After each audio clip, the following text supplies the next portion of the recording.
హరి ఓం. పరమేశ్వర స్వరూపైన సభకి నమస్కారం. మహానుభావుడైన వ్యాసుడు వేద విభాగం చేశారు. వేదాన్ని ఋగ్వేదము, యజుర్వేదము, సామవేదము, అథర్వణ వేదము అనేటటువంటి 4 పేర్లతో విభాగం చేసి ఆ విభాగము చెయ్యబడినటువంటి వేదాన్ని ఋగ్వేదాన్నంతటినీ కూడా పైలుడు అనబడేటటువంటి శిష్యుడికి ఉపదేశం చేశారు. యజుర్వేదాన్ని వైశంపాయనుడికిచ్చారు, సామవేదాన్ని జైమినికిచ్చారు, అథర్వణ వేదాన్ని సుమంతునికిచ్చారు. ఈ 4 శిష్యుల వలన ప్రశిష్యులు ఏర్పడ్డారు. అంటే వీళ్ళు మళ్ళీ ఆ వేద భాగాన్ని శిష్యులకి చెప్పారు. అందుకే వేదానికి శృతి అని పేరు. శృతి అంటే శృణ్వంతపః, చెవికి సంబంధించినది అని. అది పుస్తకం చూసి చదువుకుంటే వచ్చేది కాదు, స్వరంతో చెప్పాలి. కాబట్టి గురువుగారు దగ్గర కూర్చుని గురువుగారు ఆ మంత్రభాగాన్ని చెప్తుంటే ఆ స్వరాన్ని పట్టుకుని దాని ప్రకారంగా ఆ మంత్రాన్ని ఉచ్చరించగలిగినటువంటి స్థితి శ్రవణము వలన వస్తుంది. కాబట్టి దానికి శృతి అని పేరు. కాబట్టి వేదవ్యాసుడు వేద విభాగం చేసి 4 శిష్యులకిస్తే అది పరంపరో వేద విద్వాంసుల్ని తరువాతి కాలంలో తయారు చేసింది. అష్టాదశ పురాణములను రచన సూతుడికిచ్చారు. ప్రత్యేకించి భాగవతాన్ని తన కుమారుడైనటువంటి శుకబ్రహ్మకి ఉపదేశం చేసి శుకబ్రహ్మ దాన్ని పరీక్షిత్ మహారాజుకి ఆ భాగవత ప్రవచనం చేశారు. కాబట్టి ఆ 4 శిష్యుల వాడైనటువంటి వాడు పైలుడు. పైలుడు మహానుభావుడు, విశేషమైనటువంటి గురుభక్తి తత్పరుడు. గురుభక్తి తత్పరుడైనటువంటి పైలుని యొక్క శిష్యులలో అత్యంత ముఖ్యమైన శిష్యులలో ఒకడు ఉదంకుడు. ఆ ఉదంకుడు గురువుగారికి అత్యంత వినయంతో శుశ్రూష చేశాడు. అసలు శాస్త్రంలో శిష్యుడికి ప్రత్యేకంగా కొన్ని పేర్లతో పిలుస్తారు. ఆయనకి ఉండేటటువంటి పేర్లలో వినీయుడు అని పేరు. వినీయుడు అంటే వినయమును నేర్చుకున్నవాడు, గురువు పట్ల వినయముతో ఉండువాడు అని. అందుకే శిష్యుడికి వినీయుడు అని పేరు. ప్రత్యేకించి సిక్కు మతంలో శిష్య శబ్దమే సిక్కుగా మారింది. వాళ్ళు గురువుగారిని ఎక్కువ ప్రేమిస్తారు, గురువుగారిని గౌరవిస్తారు, గురువుగారిని పూజిస్తారు. అందుకే ఆ మతంలో గురువుకి విశేషమైనటువంటి ప్రాధాన్యత. సనాతన ధర్మమునందు అసలు చెప్పవలసిన అవసరమే ఉండదు. గురుర్ బ్రహ్మ, గురుర్ విష్ణు, గురుర్దేవో మహేశ్వర, గురు సాక్షాత్ పరబ్రహ్మ, తస్మై శ్రీ గురవై నమః. తర్వాత గురువుల వలన వేరొక మంత్రాన్ని ఉపదేశం పొంది ఉంటే అంగన్యాసకరన్యాసాలతో ఆ మంత్రం యొక్క ధ్యాన శ్లోకం చేసిన తరువాత ఆ మంత్రం యొక్క అధిష్టాన దేవత యొక్క పాదముల మీద మనసు నిలబెట్టాలి. ఒక్కొక్కసారి ఇబ్బంది ఎలా వస్తుందంటే గురువుగారు ఉపదేశం చేసిన మంత్రం చేస్తుంటే వేరొక దేవతా స్వరూపం మీదకి వెళ్ళిపోతుంది, లేదా అసలు అధిష్టాన దేవత యందు మనసు నిలబడదు. అప్పుడు ఏం చెయ్యాలి అని అడిగారు. చంద్రశేఖర భారతీ స్వామి గారు అన్నారు, నీకు మీ గురువు గారంటే చాలా భక్తేనా? భక్తే. గాయత్రీ మంత్రం చేసినా ఇతర దేవతా మంత్రములను చేసినా గురువుగారి పాదములను ఒక్కదాన్ని స్మరిస్తే చాలు, అందరు దేవతల యొక్క అనుగ్రహము కలిగేస్తుంది. ఎందుకంటే గురువే బ్రహ్మ, గురువే విష్ణువు, గురువే శివుడు, గురువే పరబ్రహ్మ. అది గురువు యొక్క శక్తి, శిష్యుడు యొక్క గురా అని మీరు అడిగారనుకోండి, గురువు యొక్క శక్తితో సంబంధం ఏముండదు. అన్ని వేళలా గురువుగారే అనుగ్రహించారు అని చెప్పడం కుదరదు కూడా. ఏకలవ్యుడికి ద్రోణాచార్యులు వారు ఎలా అనుగ్రహించారు? కూర్చోబెట్టి పాఠం చెప్పలేదుగా. మీకు ఎంత గురి ఉన్నది అన్నదాన్ని బట్టి మీకు గురువుగారి అనుగ్రహం భాషించడము అన్నది కూడా ఉంటుంది. అందుకే రమణ మహర్షి గురువు గురించి మాట్లాడుతూ శిష్యునకు ఒక వ్యక్తి మీద ఉన్నటువంటి గురికే గురువు అని పేరు అంటారు. ఆ గురుత్వము అన్న మాటకు అర్థం అదే. గురువు అంటే బరువు. ఆయన కన్నా నేను తక్కువ, ఆయన దగ్గర నేను నేర్చుకోవాలి, ఆయన దగ్గర నేను తల వంచాలనేటటువంటి చిన్నతనాన్ని మనం అనుకోవడమే మనం లఘువు. ఆయన గురువు అని ఎప్పుడు అంటామో అప్పుడు మనం లఘువు అని గుర్తు. కాబట్టి మీకు తెలియదులేండి గురువుగారు నేను చెప్పింది వినండి అనకూడదు. గురువుగారు అంటే బరువు, మీరు లఘువు అని గుర్తుపెట్టుకోవాలి. కాబట్టి గురువుగారితో మాట్లాడేటప్పుడు గురువుగారు ఏది చెప్పారో దాన్ని శ్రేయోదాయకమని స్వీకరించాలి తప్ప గురువుగారికి పాఠాలు చెప్పే ప్రయత్నాలు చేయకూడదు. ఏదో లౌకికంగా ఏదైనా సలహా అడిగితే చెప్పడంలో దోషం ఏం లేదు, మీరు గురువుని చెప్పకూడదని అనకూడదు. కాబట్టి గురువు శిష్యుడి మధ్య ఉండేటటువంటి సంబంధం అత్యంత పవిత్రమైనటువంటి సంబంధం. ఆ గురువుని సేవించినటువంటి శిష్యులు మహాభారతంలో మీకు ఎంతమందో కనపడతారు. అసలు చాలా ఆశ్చర్యకరమైనటువంటి జంటలు కనపడతాయి. ఏమిటి ఇంత గమ్మత్తుగా ఉంటుందా అని మనం చాలా ఆశ్చర్యపోయేటటువంటి సందర్భాలు కనపడతాయి. ఈ గురు శిష్య సంబంధంలో ఉండేటటువంటి చాలా గొప్ప లక్షణం ఏమి అంటే, శిష్య అన్న మాటకి ఒక అర్థం ఉంది, శాసితుం యోగ్య శిష్య అని. ఎవరిని గురువుగారు శాసిస్తాడో వాడు శిష్యుడు. కొందరు గురువుగారు గురువుగారు గురువుగారు అని పిలుస్తున్నా గురువుగారు వాళ్ళని శాసనం చేయరు. అంటే నువ్వు ఈ పని చెయ్యి అని గురువు చెప్పరు. ఎందుకంటే వీడు చెపితే వినేంత తేలికైన వాడేం కాడు, వీడి యందు చాలా ఇంకా అహంకారం ఉంది, మమకారం ఉంది, కాబట్టి వీడిని నేను శాసించడం ఎందుకు అన్న స్థాయిలో ఊరుకుండిపోతే ఆయన శిష్యుడు కాలేడు. ఎవరు శిష్యుడవుతాడంటే గురువుగారు శాసించడానికి యోగ్యమైన రీతిలో గురువును అనువర్తించాలి. గురువుగారు ఒక మాట చెప్తే తండ్రి చెప్పిన మాట కన్నా గొప్పది అని తల్లి తండ్రి ఈ శరీరాన్ని ఇస్తారు, గురువు మళ్ళీ ఈ శరీరంలోకి రానవసరం లేని జ్ఞానాన్ని ఇస్తాడు. కాబట్టి గురువుగారు చేసిన శాసనాన్ని అనువర్తించిన వాడెవరో ఆయన శిష్యుడు. గురువుగారి తాపత్రయం అంతా ఎప్పుడూ ఎలా ఉంటుందంటే, శిష్యుణ్ణి ఎంత వృద్ధిలోకి తీసుకొద్దాం, ఎంత ఆత్మోద్ధరణ కల్పిద్దాం, ఎంత జ్ఞానాన్ని అతను సముపార్జన చేసేటట్లుగా అనుగ్రహిద్దాం. దీనితో పాటుగా లౌకికంగా శిష్యునికి కావలసినటువంటి సమస్త ప్రయోజనములు వనగూడేటట్టుగా కూడా గురువు ప్రార్థన చేస్తూ ఉంటారు. నేను భాగవతంలో కుచేలోపాఖ్యానం చెప్పినప్పుడు ఒక్క రాత్రి కుచేలుడు కృష్ణుడు కనపడకపోతే తల్లడిల్లిపోయిన సాందీపని మహర్షి చేసినటువంటి ఆశీర్వచనాన్ని మీకు ప్రస్తావన చేసి ఉన్నాను భాగవతంలో. ఆ గురువు యొక్క హృదయం అలా ఉంటుంది, అది వెన్నపూసలా ఉంటుంది. అందుకని ఎప్పుడు శిష్యుని యొక్క అభ్యున్నతి కొరకు గురువు ప్రార్థన చేస్తూ ఉంటాడు. కాకపోతే గురువుగారి దగ్గర శిష్యుడనిపించుకోగలిగినంత ప్రేమని సంపాదించుకోవలసి ఉంటుంది. అది ఎలా సంపాదించుకోవాలి అని అడిగారు. గురువుగారు వేరొక ప్రయోజనాన్ని కోరుకునేవాడు కాడు. గురువుగారు ఎలా మీరు ఉండాలని కోరుకుంటున్నారో మీరు అలా ఉండడమే గురువుగారికి మీరు చెయ్యగలిగినటువంటి సేవ. రెండవది, శిష్యునికి ఛాత్రుడు అని ఒక పేరు. ఛత్రము అంటే గొడుగు. గొడుగు ఏం చేస్తుందంటే ఎప్పుడూ గురువుగారి కన్నా లేదా వేసుకున్న వ్యక్తి కన్నా పైన ఉంటుంది. పైన ఉన్నటువంటి గొడుగు యొక్క పని ఏమిటంటే, ఏదో ఈయనకన్నా నేను గొప్పని చెప్పడానికి పైన ఉండదు. తాను అలా పైన ఉండి పైనుంచి పడే ఎండ వాన దుమ్ము ధూళి ఏది పడినా తన మీద పడేటట్టుగా చేసుకుని గొడుగు కింద ఉన్న వ్యక్తిని కాపాడుకుంటుంటుంది.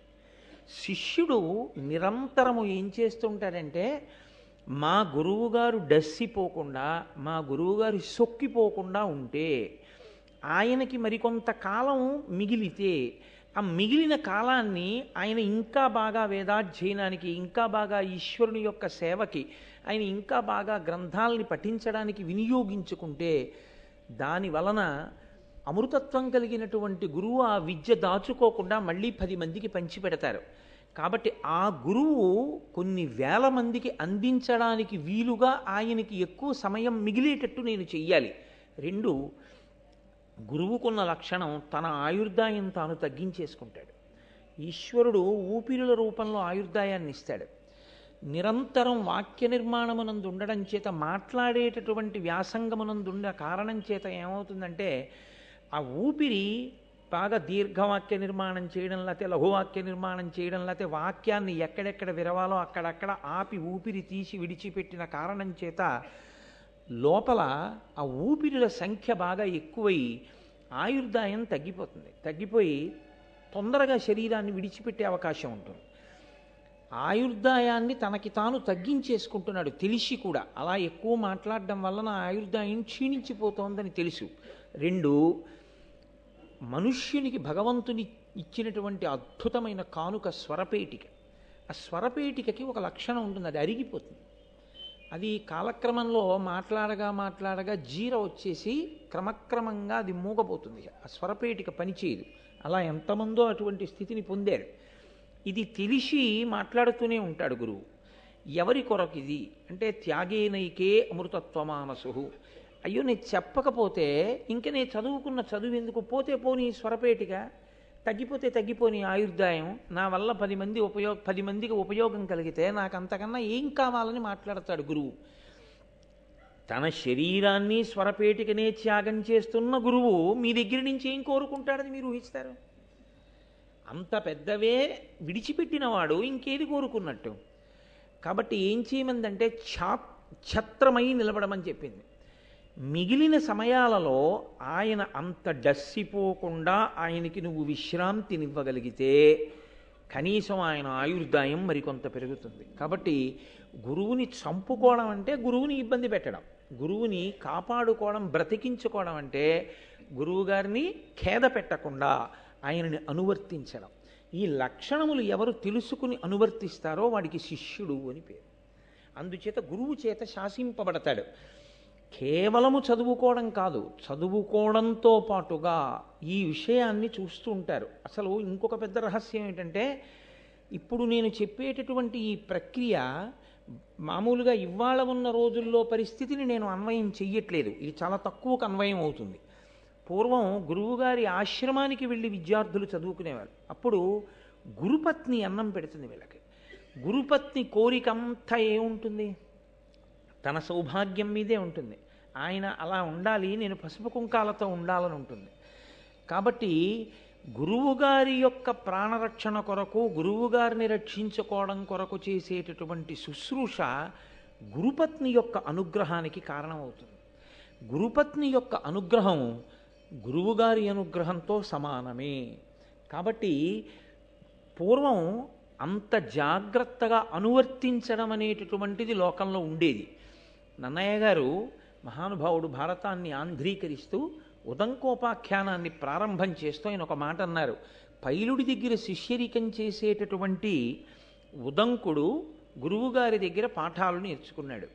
పైలుడు ఏం చెప్పాడు, ఉదంకుడు ఏం నేర్చుకున్నాడు, దాని గురించి చాలా అందమైన పద్యం ఒకటి చేస్తూ, గురుకులమునందు గురులకు పరిచర్యలు నర్చి తానపరిమిత నిష్ఠాపరుడై జ్ఞానము వడసెను గురుదయ అణిమాది కాష్టగుణములతోడన్. ఆయన ఎలా చదువుకున్నాడో చెప్తున్నారు. గురువుగారి దగ్గర చదువుకోవడం అంటే గురువుగారు ఏమైపోయినా పర్వాలేదని చదువుకోవడం కాదు. గురువుగారి దగ్గర నేర్చుకోవడం అంటే అలా ఉండాలి వినయం. గురుకులమునందు గురులకు పరిచర్యలు నర్చి, గురువుగారికి సేవ చేస్తూ, గురుపత్నికి సేవ చేస్తూ, గురువుగారి ఆశ్రమమునందు సేవ చేస్తూ. అసలు ఆశ్చర్యకరమైన విషయాన్ని ఒకదాన్ని శాస్త్రం ప్రతిపాదన చేస్తుంది. గురువుగారి ఇల్లు దేవాలయము అంది శాస్త్రం. దేవాలయములోనికి మీరు ఎప్పుడు పడితే అప్పుడు వెళ్ళడం కుదరదు, ఎలా పడితే అలా వెళ్ళడం కుదరదు. దేవాలయ తుల్యమైనటువంటి గురువుగారి ఇంట్లోకి మాత్రం ఆర్తితో ఉండి కూడా ప్రవేశించవచ్చు. కానీ గురువుగారు ఇబ్బంది పడేలా మాత్రం అస్తస్థమానం గురువుగారింటికి వెళ్ళి ఇబ్బంది పెట్టకూడదు. నేను మీకు యథార్థం చెప్తున్నాను, నాకు అన్నిటికన్నా జీవితంలో చాలా భయమైన విషయం మా గురువుగారింటికి వెళ్ళడమే. ఇప్పటికీ నేను మా గురువుగారింటికి కొన్ని నెలలకి ఒక్క పర్యాయమే వెడతాను. అది కూడా 1000 మార్లు నేను వారికి విజ్ఞాపన చేసి, చాలా బలీయమైన కారణం ఉంది నేను వెళ్ళవలసి ఉంటుంది అంటే అప్పుడు గురువుగారి అనుమతి తీసుకుని వెళ్ళి, వారి దగ్గరికి వెళ్ళినప్పుడు వారు మాట్లాడడమే, నేను మాట్లాడడం అనేటటువంటిది బహు తక్కువగా, గురువుగారు మాట్లాడింది విని ఎంత తొందరగా పని పూర్తి చేసుకోగలిగితే అంత తొందరగా, వారి ఊపిరికి ఖేదం కలగకుండా చూసుకుని లేచి వస్తాను. యథార్థంగా చెప్పాలంటే నేను మా గురువుగారి ఇంటికి వెళ్ళిన దానికన్నా మా గురువుగారు నా దగ్గరికి వచ్చిన సందర్భాలే ఎక్కువ ఉంటాయి. ఆయన ప్రేమ అటువంటిది. నేను ఇక్కడ భారతం చెప్తున్నాను అంటే అనేక సందర్భాల్లో నేను ఉపన్యాసాలు చేస్తుంటే పరమ ప్రీతితో లోపలికి వస్తే వెంటనే నేను వేదికి దిగి నమస్కారం చేస్తానని మా గురువుగారు ఆ చివరెక్కడో ఎవ్వరికి కనపడకుండా కూర్చుని వింటారు. విని, నాన్న ఈ ఘట్టాన్ని ఇంకా ఇంత బాగా చెప్పచ్చు, లేదా ఇవాళ నువ్వు చెప్పిన దానివల్ల నా మనసు రంజిల్లిందిరా అని రాత్రి ఓ ఫోన్ చేసి చెప్తారు. ఆయనకి సంతోషం కలిగితే ఆయనే అకస్మాత్తుగా వస్తారు. గురువుగారి అనుగ్రహము అంటే గురువుగారు ఇబ్బంది పడకుండా చూడడంలోనే ఎక్కువ ప్రాధాన్యత ఉంటుంది. అదే గురు పరిచర్య అన్న మాటకు అర్థం. కాబట్టి గురుకులమునందు గురులకు పరిచర్యలు నర్చి తానపరిమిత నిష్ఠాపరుడై జ్ఞానము పడచెను.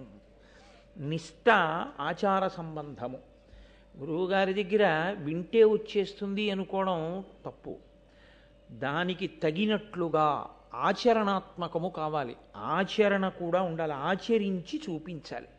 గురువుగారు ఏం చెప్పారో దాన్ని త్రికరణ శుద్ధిగా ఆచరణ చేస్తే గురువు విశేషమైనటువంటి తృప్తిని పొందుతారు. అలా చెయ్యడం వల్ల గురువుగారి యొక్క అనుగ్రహం కలిగింది ఉదంకుడికి. కలిగితే ఏమైంది? అణిమాదికాష్ట గుణములతోడన్ ఆయన విద్యలు నేర్చుకున్నాడు. దాంతోపాటుగా అణిమ, గరిమ, లఘిమ ఇటువంటి అష్టసిద్ధులు కూడా ఆయనకు వచ్చేసాయి. ఆయన అనుకుంటే గాలిలో వెళ్ళిపోగలడు. ఆయన అనుకుంటే ఎక్కడేం జరుగుతోందో తెలుసుకోగలడు. అలా అష్టసిద్ధులు ఆయనకి వశం అయ్యాయి. అష్టసిద్ధులు వశమవ్వడం కోసమని ఆయన చదివింది లేదు, కానీ ఆయనకి వశం అయిపోయాయి అంతే. ఇది ఎంత చిత్రంగా ఉంటుందంటే శంకరాచార్యులు వారు దక్షిణామూర్తి స్తోత్రం చేస్తూ ఓ మాట అంటారు. సర్వాత్వత్వమితి స్ఫుటీకృతమిదం యస్మాదముష్మిన్స్తవే తేనాశ్వ శ్రవణాత్ తదర్థ మననాత్ ధ్యానాచ్చ సంకీర్తనాత్ సర్వాత్మత్వ మహావిభూతి సహితం స్వాదీశ్వరత్వం స్వతః సిద్ధేత్తత్ పునరష్టదా పరిణితం చైశ్వర్యమవ్యాహతం అంటారు. దక్షిణామూర్తి స్తోత్రాన్ని రోజు చదువుతూ దక్షిణామూర్తి తత్వాన్ని బాగా పరిశీలనం చేసినటువంటి వాడికి ఆత్మస్థితితో పాటుగా ఆత్మ ఎరుకలోనికి రావడమే కాకుండా అష్టసిద్ధులు కూడా వశమవుతాయి. కానీ అష్టసిద్ధులు ఎటువంటివి అంటే కాకి పెంట ఎటువంటిదో అటువంటివి. ఆత్మని తెలుసుకోవడం ప్రధానం, ఆత్మగా నిలబడడం ప్రధానం. కానీ సిద్ధుల కోసం వెంపర్లాడడం అంత హేయాతిహేయమైనటువంటి విషయం. కాబట్టి దాని కొరకు ఆత్మజ్ఞాని వెంపర్లాడడం, వాటిని చూసి మురిసిపోడు, వాటి పట్ల ఆకర్షితుడు కాడు, వాటితో సంబంధం ఏముండదు. కావలసిందల్లా ఆత్మని ఎరుకలోనికి తెచ్చుకొని తాను ఆత్మగా అద్వైతానుభూతిని పొందడమే. అటువంటి స్థితిని ఉదంకుడు పొందగలిగినాడు. దీనికి అంతటికీ కారణం గురువుగారి యొక్క అనుగ్రహం. అయితే నేను ఇవాళ సందర్భం వచ్చింది కాబట్టి మీతో ఒక మాట ప్రస్తావన చెయ్యాలి. ఆశ్రమ నియమము అని మనకి శాస్త్రంలో ఒక మాట, అది చాలా గమ్మత్తైనటువంటి మాట. నియమము దేన్ని బట్టి ఉంటుంది అంటే ఆశ్రమమును బట్టి ఉంటుంది. ఆశ్రమము అంటే నేను ఏదో ఎవరో ఉండే ఆశ్రమాల గురించి మాట్లాడుతున్నానని మీరు అనుకోకూడదు. మనమే జీవితంలో పుట్టినది మొదలు కొన్ని ఆశ్రమాల్లో ఉంటాం. బ్రహ్మచర్యాశ్రమము, గృహస్థాశ్రమంలో ప్రవేశించడానికి పూర్వం బ్రహ్మచర్యంలో ఉంటాడు. బ్రహ్మచర్యాన్ని విడిచిపెట్టాడు అంటే గృహస్థాశ్రమము, తర్వాత వానప్రస్థాశ్రమము, తర్వాత సన్యాసాశ్రమము. ఈ నాలుగింటిలో ఉంటుంటారు జనులు. ఇందులో ఏ ఆశ్రమాన్ని బట్టి ఆ ఆశ్రమానికి నియమం ఉంటుంది తప్ప ఒక ఆశ్రమంలో ఉన్నటువంటి వాడు వేరొక ఆశ్రమంలో ఉన్నవాడి నియమాన్ని పరిపాలన చేయకూడదు, అలా బ్రతకకూడదు, తప్పది. నీవు గృహస్థాశ్రమంలో ఉంటే నువ్వు గృహస్థుగానే బ్రతకాలి తప్ప నువ్వు బ్రహ్మచారి ఆశ్రమ నియమాలు నువ్వు పాటించకూడదు. బ్రహ్మచర్యాశ్రమమునందున్నవాడు గృహస్థాశ్రమంలో ఉండే నియమాన్ని బ్రహ్మచారి పాటించకూడదు. బ్రహ్మచర్యాశ్రమమునందున్నవాడు వానప్రస్థాశ్రమంలో ఉన్న నియమాన్ని పాటించకూడదు. ఎవరో సన్యాసిని చూశాయని చెప్పిన బోధలు విని నువ్వు గృహస్థుగా ఏం ఆచరించాలో ఆచరించాలి, కానీ సన్యాసి జీవితాన్ని నువ్వు గృహస్థుగా అనుకరించకూడదు. ఏది ఎక్కడ నువ్వు పాటించాలో అవి మాత్రమే పాటించాలి. కాబట్టి ఆశ్రమ నియమ పాలనం అనేటటువంటిది సనాతన ధర్మమునందు ఆచారకాండలో అత్యంత ప్రధానమైనటువంటి లక్షణం. చాలా చాలా ప్రధానం. ఏ ఆశ్రమంలో ఉన్నవాడు ఆ ఆశ్రమ నియమాన్నే పాటించాలి తప్ప వేరొక ఆశ్రమ నియమాన్ని తాను పాటించకూడదు. ఇందులో సన్యాసాశ్రమ నియమము అంటే తూచా తప్పకుండా పాటించినటువంటి బహుగొప్ప సన్యాసి. కంచికామకోటి పీఠాధిపతులు, నడిచే దేవుడిని పేర్గాంచినటువంటి ప్రాతస్మరణీయులు, మహాపురుషుడు శ్రీ శ్రీ శ్రీ చంద్రశేఖరేంద్ర సరస్వతి మహాస్వామి వారు. ఆయన ఇంకా అసలు తూచా తప్పేవారు కాదు, అంత ఖచ్చితంగా పాటించేవారు సన్యాసాశ్రమ నియమం. గృహస్థాశ్రమ నియమాన్ని కూడా అంత గొప్పగాను పాటించి చూపించినటువంటి మహాపురుషుడు ఒకరు అదే కాలంలో ఆంధ్రదేశంలో ఉన్నారు. తాడేపల్లి రాఘవనారాయణ శాస్త్రి గారని ఈ సభలో ఉన్నటువంటి పెద్దలు కొంతమందికి తెలిసి ఉంటుంది. తాడేపల్లి రాఘవనారాయణ శాస్త్రి గారంటే ఎంతటి మహాపురుషుడో తెలుసా అండి? వారి శరీరం విడిచిపెట్టిన తర్వాత వారి శరీరాన్ని అగ్ని యందు వేయించారు. ఆయన చితాభస్మంలోంచి బాలాస్వరూపం వచ్చింది. అంటే ఆయన ఎంత ఉపాసన చేశారో మీరు ఆలోచించండి. ఆయన గృహస్థాశ్రమంలో వాళ్ళ గురువుగారు చెప్పిన మాట నమ్ముకున్నారు ఆయన. అది గురువు మీద విశ్వాసం అంటే, అది గురి అంటే. ఆయన కటిక దరిద్రం అనుభవించారు ఒకప్పుడు. ఎంత కటిక దరిద్రం అంటే అమ్మవారి పూజ చేశాక నైవేద్యం పెట్టడానికి ఇంట్లో అటుకులు కాదు, అటుకు కూడా లేదు, ఏమీ లేవు. ఒకరి దగ్గరికి వెళ్ళి ఆయన చెయ్యి చాపేవారు కాదు. అందుకని ఆయన మంచినీళ్లు తెచ్చి అక్కడ పెట్టి మంచినీళ్లు నైవేద్యం చేసేవారు అమ్మవారికి. అదే ఆయన తాగేవారు. కాబట్టి మంచినీళ్లు నైవేద్యం పెట్టేవారు. కటిక దరిద్రంతో బాధపడుతూ పక్క ఇంటి వారికి కూడా చెప్పకుండా, ఇల్లాలు కూడా అటువంటి తల్లి. నిజంగా ఈ గృహస్థాశ్రమంలో ఉన్న వాళ్ళ ఇంట్లో ఉండవలసినటువంటి మూర్తి అది. తాడేపల్లి రాఘవనారాయణ శాస్త్రి గారు భార్య. ఆయన 27 పర్యాయములు లలితా సహస్రనామ స్తోత్రంతో అమ్మవారిని పూజ చేసి కటిక దరిద్రంలో 27 పర్యాయములు మంచినీటిని లలితా అమ్మవారికి నైవేద్యం చేశారు. చేసి ఆయన ఇంకొకసారి లలితా సహస్రం చదవడానికి ఓపిక లేదు, అప్పటికే అన్నం తిని చాలా రోజులు అయిపోయింది. లలితా సహస్రం చదవబోయి మాగన్ను పడిపోయింది, స్పృహ తప్పిపోతూ ఇంకా నోటి వెంట పలుకు పలకలేక, అప్పుడు కూడా గురువుగారి మాట మీదే నమ్మకం. గురువుగారు నాకు ఈ మంత్రం ఇచ్చారు, పరదేవత ఉన్నది అని చెప్పారు, నన్ను కాపాడుతుంది పరదేవత, ఆయన నమ్మకం అంతే. ఆయన సొమ్మసిల్లిపోయారు పూజామందిరంలో. పరదేవత నిజంగా వచ్చి కూర్చుని ఆయన తల ఎత్తి చేత్తో పట్టుకుని పాయసాన్నం తీసి ఆయన నోట్లో పెట్టి పసిబిడ్డకి తినిపించినట్లు తినిపించింది అంతే. ఇక రాఘవనారాయణ శాస్త్రి గారి జీవితంలో వెనక్కి తిరిగి చూడలేదు. ఆ రాఘవనారాయణ శాస్త్రి గారి దగ్గరికి చంద్రశేఖరేంద్ర సరస్వతి స్వామి వారు ఏమైనా అనుమానాలుంటే శిష్యుల్ని రాఘవనారాయణ శాస్త్రి గారి దగ్గర కనుక్కోండి అని పంపించేవారు. అంతటి ఉపాసకులు వారు.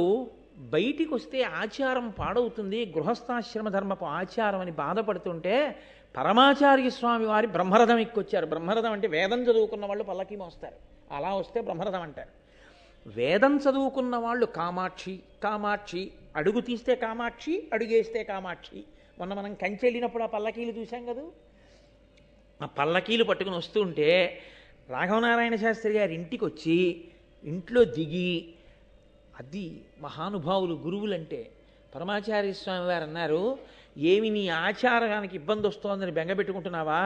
ఇవాళ మీ ఆచారానికి మేము కొత్తగా రక్ష కడుతున్నాం, మీకు ఇబ్బంది కలగదని శాలువా తీసి కప్పారు. పరమాచార్య స్వామి వారి శాలువా కప్పడం అంటే అంగరక్ష కట్టేది. ఆ శాలువా కప్పారు. కప్పి ఇంకా మీకు బెంగలేదు, మీరు బయటికి వచ్చినా మీకేమీ ఇబ్బంది కలగదన్నారు. ఆ గురు శిష్య సంబంధం ఎటువంటిదో తెలుసా అండి? గురువుగారంటే ఎలా ఉంటుంది అంటే, మహాభారతంలో నన్నయ్య గారు ఉత్తిని ఇచ్చారా, ఒక్కొక్క పద్యం వెనక ఎంత తాపత్రయం ఉందో, వ్యాస హృదయం ఎంత పరవశించిందో, అయ్యో నా జాతి చెప్పుకోవాలి వాళ్ళకని. పరమాచార్య స్వామి గారు కూర్చునుండగా తాడేపల్లి రాఘవనారాయణ శాస్త్రి గారు వాళ్ళ నాన్నగారు రామామృతము అని ఒక గ్రంథాన్ని రచించారు. ఆ గ్రంథం ఆయన దగ్గర చదువుదామని వెళ్ళారు. అయితే లోపలికి రమ్మన్నారు పరమాచార్య స్వామి. ఆయన వచ్చి చదువుతున్నారు ఆ పుస్తకం. చాలా బాగున్నాయో ఈ పద్యాలు, చదువు అంటున్నారు. ఈలోగా అంతేవాసి ఒకరు వచ్చి, బెంగళూరు నుంచి ఎవరో వచ్చారండి, పీఠానికి ఇస్తారట, చాలా డబ్బట్టుకొచ్చారు, మీ దర్శనం చేసి డబ్బిచ్చి వెళ్ళిపోతారటన్నారు, కాసేపు ఆగమనం అని. చదువు అంటున్నారు. ఈయన చదువుతున్నారు. ఆయన మళ్ళీ వచ్చాడు, ఆయన వెళ్ళిపోవాలట, ఒక్కసారి వచ్చి డబ్బిచ్చి వెళ్ళిపోతారట అన్నారు. చదువు అన్నారు. ఆయన మూడో మాట వచ్చాడు, అయ్యా ఆయనకి చాలా ముఖ్యమైన పని ఉందిట, ఒక్కసారి మీకు నమస్కారం పెట్టి డబ్బిచ్చి వెళ్ళిపోతాట, కాబట్టి ఒక్కసారి ముందు ఆయన్ని ప్రవేశపెట్టమని అడుగుతున్నాడు, ఒకసారి ఆయన లోపలికి తీసుకొచ్చేస్తే బాగుంటుందేమో అన్నాడు. ఈయన రాఘవనారాయణ శాస్త్రి గారు బాధపడుతున్నారు, అయ్యో ఇదేమిటి నేను ఓ పక్క పద్యాలు ఇలా చదువుతూ కూర్చుంటే పాపం ఈయనకి ఇబ్బందిగా ఉందేమో అని. పరమాచార్య స్వామి వారు అన్నారు, అతను డబ్బట్టుకొచ్చాడని ముందు మాట్లాడాలా, లేక రామాయణం కన్నా అతను వచ్చి మాట్లాడడం నాకు గొప్ప అనుకుంటున్నాడా? నన్ను దర్శనం చెయ్యాలనుకుంటే తర్వాత రమ్మను, లేదా ఉండమను, నాకు ఈ రామాయణమే గొప్పది అన్నాడు. ఎందుకు గొప్పదో లోకానికి తెలియాలి కదండి. రాఘవనారాయణ శాస్త్రి గారు తండ్రి గారు రాసిన రామాయణం ఎందుకు గొప్పదో తెలియాలిగా. పరమాచార్య ఓ ప్రశ్న వేశారు, ఏమయ్యా సీతమ్మని అగ్నిహోత్రంలోకి ప్రవేశపెట్టాడు కదా రాముడు, తెలుసు కదా అగ్నిపునీత సీత అని. ఇంత తెలిసున్న తర్వాత కూడా ఎవరో ఎక్కడో పౌరుడు ఒక్కడేదో నింద వేశాడని సీతమ్మని పరిత్యజించడం అంత న్యాయమా? సరే, రాజారాముడు చిన్న అనుమానం వచ్చినా ఆయన ఆ పదవిలో కూర్చోడానికి ఇష్టపడడు, పరిత్యజించాడు. వాల్మీకి మహర్షి ఏదో చెప్పారు, కవులందరూ అనువదించారు. 80 రామాయణాలు చదివానయా అన్నారు పరమాచార్య. అన్ని చదివా, అన్నింటిలో ఎవరి హృదయం వారిది రాశారు, మంచిదే. మీ నాన్నగారు దాన్ని ఎలా సమర్థించారని అడిగారు. అయితే రాఘవనారాయణ శాస్త్రి గారు ఆ ఘట్టం తీసి యుద్ధకాండలోంచి చెప్పారు. ఎంత గొప్ప భావన చేశారో తెలుసా అండి ఆయన. పరమాచార్య విన్నారంటే అది కారణం. ఆయన అన్నారు, సీతమ్మ తల్లిని రాముడు ఎప్పుడు పెళ్లి చేసుకున్నాడు? రాజు కాకముందు చేసుకున్నాడు. ఇంకా అప్పటికి కొడుకు దశరథుడికి, దశరథుడు రాజు, రాజకుమారుడిగా పెళ్లి చేసుకున్నాడు. సీతమ్మతో వివాహం అయిపోయింది. అగ్నిహోత్రంలో ప్రవేశపెట్టాడు. ఆమెని ఎవ్వరూ నింద వేయకూడదు అని లోకానికి నిరూపించాడు, స్వీకరించాడు. ఆయనకి ప్రేమ లేక కాదు ప్రవేశపెట్టింది, లోకం నింద వేయకూడదని. వచ్చాడు, పట్టాభిషేకం చేసేసుకున్నాడు. పట్టాభిషేకం చేసుకున్న తర్వాత కూడా సీతమ్మేగా భార్య, ఏకపత్ని వ్రతుడిగా. ఒకనాడు మంత్రులలో ప్రభువుకి నీతి పాఠం చెప్పే మంత్రి వచ్చి రాముడు ఏకాంతంలో ఉండగా ఒక మాట అన్నాడు, ప్రభు మీరు వైకుంఠంలో ఉన్న శ్రీమన్నారాయణుడు, లోకానికి ధర్మం నేర్పడానికి రామచంద్రమూర్తిగా వచ్చి నరుడిగా ఈ భూమి మీద నడుస్తున్నారు. ఇటువంటి మీరు ప్రభువు కాకముందు సీతమ్మని భార్యగా ఉంచుకున్నారు, ధర్మానికి తప్పు లేదు. ప్రభువు అయ్యాక సీతమ్మ భార్యగా ఉండవచ్చా అని అడిగాడు. ఈమె ఎందుకు ఉండకూడదు అని అడిగాడు రాముడు. ప్రభువు భూమిపతి, భూమిపతి అంటే ఈ భూదేవికి భర్త ప్రభువు. అప్పుడు సీతమ్మ మీకేమవుతుంది? మీరు పట్టాభిషేకం అవగానే భూమి భర్త, మీరు భూమి భర్తగా పట్టాభిషేకం చేసుకుంటే సీతమ్మ పక్కన భార్యాస్థానంలో ఉండకూడదు. మీరు పట్టాభిషేకం చేసుకోనంతసేపు సీతమ్మ మీకు భార్యగా ఉండొచ్చు. ప్రభు ఇప్పుడు ధర్మం నడిచిందా అన్నాడు. ఉలిక్కిపడిన రాముడు కారణం చెప్తూ ధర్మము కోసమే సీతమ్మను అడవికి పంపాడని సమర్థించారండి మా నాన్నగారు.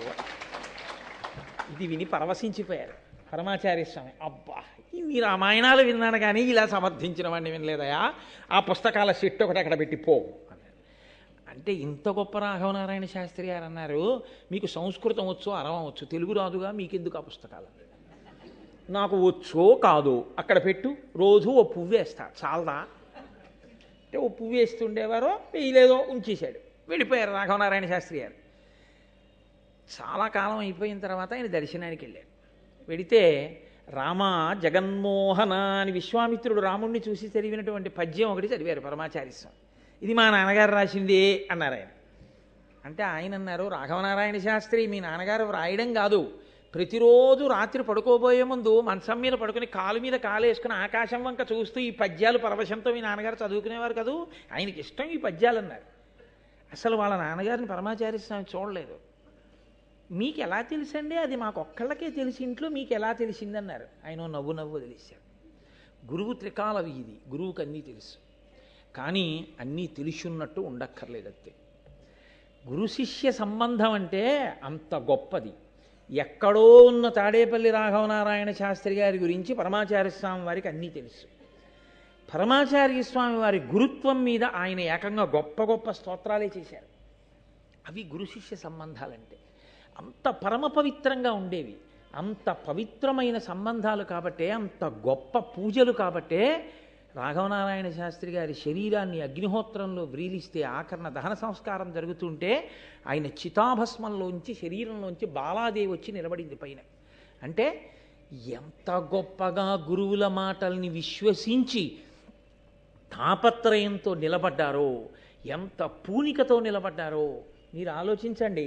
మొన్న వచ్చారు కృష్ణావధానులు గారు, మొన్నే మేమందరం వెళ్ళాం కుంభాభిషేకం గురించి మాట్లాడడానికి వారింటికి. అప్పటి వరకు బాగానే మాట్లాడారు. మా గురువుగారు అన్నారు అంతే. ఆ తర్వాత ఇంకా ఒక 7-8 నిమిషాల సేపు ఆయన మాట్లాడలేకపోయారు. కంఠం గాద్గదికమైపోయి కన్నుల వెంట ధారల కింద నీరు కారుతూ ఉండిపోయారు.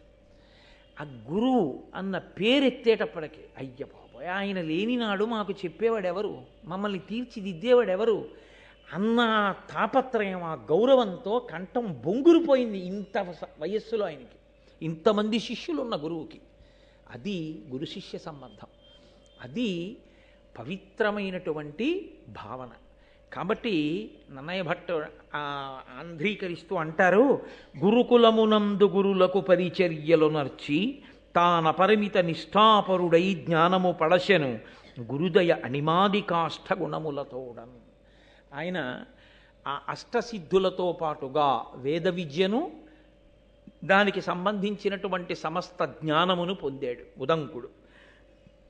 పొందిన తరువాత ఒక నియమం ఒకటి ఉంది. ఆశ్రమంలో గురువుగారి దగ్గర విద్య నేర్చుకున్న తరువాత గురువు నిత్యతృప్తుడైన గురువుని అడుగుతారు గురుదక్షిణ అని ఒక మాట. గురువుగారు మేము ఏదైనా సమర్పిస్తాం, మీరు ఏదైనా కోరండి. గురువు నిత్యతృప్తుడు కాబట్టి అడగడు. ఒక్కొక్కచో ఏదైనా తన జీవనం గడవడానికో 10 మంది శిష్యులకి పాఠం చెప్పడానికో అన్నం పెట్టడానికో ఆయన ఏదైనా కోరిక కోరితే కోరచ్చు. పైలుడు ఒక చిరునవ్వు నవ్వన్నాడు, నాకేం కావాలయా, నాకేం అక్కర్లేదండి. అంటే ఉదంకుడు అన్నాడు, గురువుగారి దగ్గర ఆశ్రమంలో ఇన్ని నేర్చుకుని గురువుగారికి దక్షిణ ఇవ్వకుండా వెళ్ళిపోకూడదు. కాబట్టి నేను మీకు దక్షిణ ఇవ్వాలనుకుంటున్నాను, మీరేమైనా అడగండి అన్నాడు. ఆయన చిరునవ్వు నవ్వి ఊరుకున్నాడు. ఇప్పుడు గురువుగారు మాట్లాడటం లేదు. గురువుగారితో సమాన స్థాయి ఎవరిది అక్కడ? గురుపత్నిదే. కాబట్టి గురుపత్నిని వెళ్ళి అడిగాడు ఆయన, అమ్మా గురువుగారి దగ్గర ఇన్ని నేర్చుకున్నానమ్మా, మీరు నాకు రోజు అన్నం పెట్టారు, అమ్మ గురుదక్షిణ ఇవ్వాలనుకుంటున్నాను, ఏం కావాలమ్మా అని అడిగాడు. ఆవిడంది, పక్కనే ఉన్నాడయా రాజ్యం చేస్తూ పౌష్య మహారాజు, ఆ పౌష్య మహారాజు యొక్క భార్య కుండలములను నాకు తెచ్చి ఇయ్యి. అంటే అలా అడగడానికి కారణం ఏమిటి అంటే, కుండలములు ఐదోతనానికి చిహ్నాలు. ఆ కుండలములు అటువంటి శక్తి కలిగినవి. ఒక్కొక్క వస్తువుకి శక్తి దేనివల్ల వస్తుందంటే, ఆ వస్తువుని పట్టుకున్న వ్యక్తి వలన వస్తుంది. అదో విచిత్రం.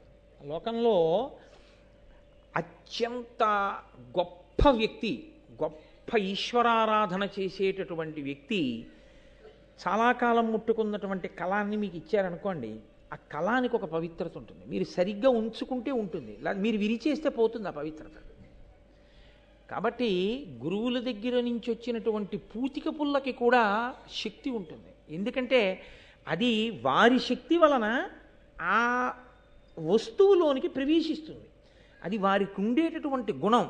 అందుకే మీరు కొంచెం జాగ్రత్తగా చూస్తే అగ్నికి ఆకర్షణ శక్తి ఉంటుంది. అగ్నికి కేవలము కాల్చడమే కాదు, ఆకర్షిస్తుంది. అందుకే మీరు చూడండి, ఎప్పుడైనా ఆ పిడుగు పడినప్పుడు ఆ టీవీలో ఆ పెద్ద కరెంట్ వస్తుంది, వస్తే ఆ అగ్ని దూరంగా కూర్చున్న వాళ్ళు చచ్చిపోతారు. దానికి కొంత దూరంలో ఉన్నవాళ్ళు చనిపోవడం సంభవిస్తూ ఉంటుంది. అంటే దీని శక్తి, దీని ప్రకంపన అక్కడ వరకు వెళ్ళిపోతుంది, ఆకర్షణ అక్కడ వరకు వెళ్ళి ఆయనలో ప్రవేశించి చంపేస్తుంది. అలాగే గురువుగారు మహాపురుషులు, గొప్ప ఉపాసకులు, మహాపతివ్రతలు, ఇటువంటి వారు ఉపయోగించేటటువంటి వస్తువుల యందు కూడా తత్సంబంధమైనటువంటి శక్తి ప్రవేశిస్తుంది. కుండలములు, చెవిలకు పెట్టుకునేటటువంటి ఆభరణములు ప్రత్యేకించి సువాసినులవి. వివాహం అయిపోయినటువంటి స్త్రీలు పెట్టుకునేటటువంటి కర్ణాభరణములకు ఒక ప్రత్యేకమైనటువంటి లక్షణం ఉంటుంది. అది ఐదోతనానికి చిహ్నం. అందుకే ఎట్టి పరిస్థితుల్లోనూ కూడా కర్ణాభరణం లేకుండా భర్తకి కనపడకూడదు అని చెప్తారు.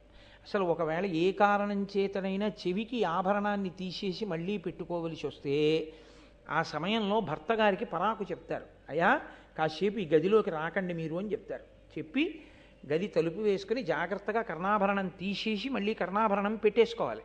ఒకవేళ కర్ణాభరణం తీసి కర్ణాభరణం పెట్టుకోవడానికి మధ్యలో ఏదైనా ఆభరణం పెట్టుకోవడానికి వీలు లేని పరిస్థితి వస్తే ఐదోతనంలో అమ్మవారి యొక్క సాక్షాత్ స్వరూపం గనక చిన్న తాటాకు ముక్కైనా పెట్టుకుని ఉండాలి తప్ప అసలు చెవులకు ఏమీ లేకుండా భర్తకి ఆడది ఎట్టి పరిస్థితులలో కనపడకూడదు, నిషిద్ధం. ఎందుకంటే అది ఆయన ఆయుర్దాయాన్ని గ్రసిస్తుందని చెప్తున్నాయి శాస్త్రాలు. ఈ చెవి కుండలములకు అంత శక్తి, ఆ తాటంకములకు. అందుకని తాడ తరచునే సౌందర్యలహరి చెప్పినప్పుడు చెప్తూ ఉంటాను, ఆ తాటాకుకు అంత శక్తి. కాబట్టి పౌష్యమహాదేవి అంటే పౌష్యమహారాజు గారి యొక్క భార్య, ఆవిడ అంత గొప్ప పతివ్రత. మనకి శాస్త్రంలో ఒక విచిత్రమైనటువంటి లక్షణం ఏంటంటే, పురుషుడు ఉపాసన చేత శక్తిని పొందుతాడు, స్త్రీకి ఉపాసన భర్తని ఉపాసించడమే. భర్తని అనుగమించిన స్త్రీ ఎవరుంటారో భర్త సంతోషమే తన సంతోషమని, భర్త శాసనము తనకి అభ్యున్నతికారకమని నమ్మి అనువర్తించినటువంటి స్త్రీకి ఇక వేరుగా పూజ ఉండాలా అంటే నిజానికి అక్కర్లేదు. ఎందుకని అంటే, నేను శాస్త్రవాక్కు యథార్థంగా మీతో మనవి చేస్తున్నాను. నేను నైవేద్యం పెడితే తాదాత్మ్యతతో నేను నైవేద్యం పెడితేనే ఈశ్వరుడు దాని వంక చూస్తాడు. ఈయన సాక్షాత్ ఈశ్వరుడు నా భర్త, భర్తయే ఈశ్వరుడు అని నమ్మి ఓ ప్లేట్ ఇడ్లీ పట్టుకొచ్చి అక్కడ పెడితే పరమేశ్వరుడికి బాలభోగం చేసినటువంటి ఫలితం భార్య ఖాతాలో వేస్తాడు. అందుకే ఆడదానిగా తరించడం తేలిక, పురుషుడిగా తరించడం కష్టం నిజానికి. అందున విశేషమైన భక్తి సంపన్నుడైనటువంటి భర్త అయితే ఆయన చేసే పనిలో ప్రతి దాంట్లో సగం ఫలితం వెళ్ళి ఆవిడ ఖాతాలో పడిపోతుంది. కాబట్టి ఆవిడ దానికి తోడు ఇంకా కొంత చేసుకుందనుకోండి, ఈయనకన్నా ఆవిడ పుణ్యమే ఎక్కువ ఉంటుంది నిజానికి. కాబట్టి పౌష్యమహాదేవి యొక్క కుండలములంటే ఆవిడ అంతటి పతివ్రత, ఆవిడ భర్తని అనుగమించినటువంటి స్త్రీ. ఆయన పుష్యాభిషేకాన్ని పొందాడు కాబట్టి పౌష్యుడని పేరు వచ్చింది ఆయనకి. అంతటి మహానుభావుడు. ఆయన భార్య, ఆవిడ చెవులకు పెట్టుకున్నటువంటి కుండలములకు ఆ శక్తి ఉంటుంది. కాబట్టి ఆ కుండలములను తీసుకొస్తే నేను కూడా నా చెవులకు పెట్టుకుంటాను, అడిగి తెచ్చిపెట్టు, అది నువ్వు నాకు ఇవ్వగలిగిన గురుదక్షిణ. ఇప్పుడు ఆవిడ అడిగారు, గురువుగారు కూడా ఒప్పుకోవాలా? ఏమండి అమ్మగారు తెమ్మంటున్నారు వెళ్ళనా అని అడగాల? అంటే గురువుగారు ప్రకటనంగా వద్దు, అది అడిగినా నువ్వు వెళ్ళక్కర్లేదు అని అంటే ఆగిపోవాలి తప్ప, గురువు నిశ్శబ్దంగా ఊరుకుంటే గురుపత్ని యొక్క ఆజ్ఞ గురువుగారి ఆజ్ఞయే. కనుక ఇప్పుడు వెళ్ళాలి. అంటే ఇప్పుడు మీకు ఏమిటి చెప్తోంది మహాభారతం? గురువుని సేవించడమేదో గురుపత్నిని సేవించడము అంతే. గురువుగారిని సేవించడం అంటే, గురువుగారంటే 4 చెప్తాడండి, గురుపత్నికి ఏమొచ్చండి అనడానికి వీల్లేదు. గురువుగారితో సమాన స్థాయి గురుపత్ని పొంది ఉంటుంది. కాబట్టి ఇప్పుడు ఆవిడ తీసుకురా కుండలములు అంటే బయలుదేరాడు ఉదంకుడు. బయలుదేరి ఆయన వెడుతున్నాడు. ఎంతో దూరం కాదు, చాలా దగ్గరలోనే ఉంది పౌష్యుని యొక్క రాజ్యం. ఆ వెడుతుండగా ఒక ఆశ్చర్యకరమైన సంఘటన ఒకటి జరిగింది. ఒక దివ్యమైనటువంటి పురుషుడు, అంటే మామూలు తేజస్సు కలిగిన వాడు కాకుండా మనుష్య సంబంధమైన తేజస్సు అని నమ్మడానికి వీలు లేనంత గొప్ప తేజస్సు కలిగిన వ్యక్తి ఒక ఎద్దు మీద కూర్చుని ఉన్నాడు. అదే చమత్కారం. మామూలుగా ఎవరో ఒక వ్యక్తి ఎద్దు మీద కూర్చుని దీని పేడ తిను అన్నాడు అనుకోండి, చావతల బావు అంటారా అనరా? ఆ ఎద్దు మీద కూర్చున్నవాడు దివ్యమైన పురుషుడు. అంటే ఆయన కాంతిని చూడగానే ఆ భాష, ఆయన చుట్టూ ఉన్నటువంటి ఆ వలయాన్ని చూడగానే ఈయన సామాన్యుడు కాడు, ఈయన ఏదో మనుష్యుల కన్నా భిన్నమైనటువంటి జాతికి చెందినవాడు, దేవతాస్వరూపుడు. కాబట్టి ఈయన మాట నేను ఔదలదాల్చవలసిందే అనేటటువంటి ప్రచోదనం కలిగేటట్టుగా ఆయన ఉన్నాడు. అయితే ఇక్కడ ఒక గమ్మత్తుంది. గురువుగారి మాటలు బాగా వంటపట్టి ఉంటే ఆ వినయం వస్తుంది. గురువుగారి మాటలు వంటపట్టి ఉన్న స్వభావము అని ఒకటి ఉంటుంది. ఈ స్వభావము అనేటటువంటిది చాలా ప్రమాదకరమైనటువంటి లక్షణం. ఇది పుట్టుకతో వస్తుంది స్వభావం అన్నది. ఈ స్వభావమునందు రజోగుణ తమోగుణ ప్రకోపం యొక్క పాళ్ళు ఎక్కువ ఉన్నాయనుకోండి, అప్పుడు దేవతలు ఏం చేస్తారో తెలుసండి, ఏదైనా పెద్ద కార్యం సాధించవలసి వస్తే ఇదే అడ్డు పెడతారు. కైకమ్మను అందుకే అడ్డు పెట్టారు, కౌసల్యని సుమిత్రని విడిచిపెట్టి ఆవిడితో అడిగించారు వరాలు. ఎందుకంటే తమోగుణ రజోగుణ ప్రకోపం ఎక్కువ కాబట్టి. స్వభావము గురువుగారి దగ్గర విన్నటువంటి మాటల వలన కలిగినటువంటి వినయాన్ని మింగేస్తూ ఉంటుంది అప్పుడప్పుడు. అప్పుడు స్వభావం గెలిచిందనుకోండి, వాడికి ఉండే కోపమో వాడికి ఉండేటటువంటి ఇంకొక లక్షణమో ఏదో పైకి వచ్చేసింది అనుకోండి, గురువుగారు చెప్పింది మరిచిపోయాడు అనుకోండి, మరిచిపోతే తన స్వభావంతో ప్రవర్తిస్తాడు. అందుకే గురుపాదుక పూజనీయం ఎందుకైందో తెలుసండి, అది గురువుగారిని మోసింది. అలాగే గురు పాదుక ఏం చేస్తుందంటే తల మీద పెట్టుకుంటే అహంకారాన్ని అణుస్తూ ఉంటుంది. అది ఆయన్ని మోసి తెచ్చింది. ఆ వినయం మీకు కూడా ఇస్తుంది. అందుకే ప్రపంచంలో ఎవరి పాదుకకి పూజ లేదు, ఒక్క గురు పాదుకకే పూజ. కనుక ఇప్పుడు ఆయన దివ్య పురుషుని యొక్క దివ్యత్వాన్ని గుర్తించాడు. గుర్తించి ఆయన వంక తిరిగి చూశాడు. ఆయన అన్నాడు, ఇదిగో నేను ఎక్కినటువంటి ఎద్దు పేడ వేసింది, ఈ పేడ కొద్దిగా తిను అన్నాడు. తిన్నాడు. నేను మీతో మనవి చేశాను కదా, శిష్య అన్న మాటకు అర్థం శాసితుం యోగ్య శిష్య, చెప్పిన మాట వినేటటువంటి వాడు. ఆయన దివ్యత్వాన్ని అంగీకరించినప్పుడు ఆయన మాటలో ఏదో పరమార్థం ఉంది. మనకు అర్థం కావట్లేదు ఆయన ఎందుకంత గొప్పవాడిగా ఉన్నాడో, గురువుగారిని అడుగుదాం తర్వాత. కాబట్టి ఇప్పటికి తినేద్దాం, ఆయన చెప్పిన మాట విందాం. కాబట్టి కాస్త పేడ తీసుకుని తినేసాడు. బయలుదేరు వెళ్ళిపోయాడు. వెళ్ళి పౌష్య మహారాజు యొక్క అంతఃపురానికి వెళ్ళాడు. దాని విశేషం ఏమిటి అన్న తర్వాత ఆయనే చెప్తాడనుకోండి. గురువుగారిని అడుగుతానన్నవాడు గురువుగారిని అడిగితే, గురువుగారు చెప్తే నన్నయ్య గారు ఆంధ్రీకరిస్తే నేను మీకు చెప్పాలిగా, కాబట్టి కంగారు పడకుండా వస్తుంది. కాబట్టి ఇప్పుడు ఉదంకుడు పౌష్య మహారాజు దగ్గరికి వెళ్ళాడు. దేని కొరకు వచ్చావు అని అడిగాడు. అడిగితే పౌష్య మహారాజుని ఈయనన్నాడు, నేను గురుదక్షిణ ఇవ్వాలి అని బయలుదేరి వచ్చాను.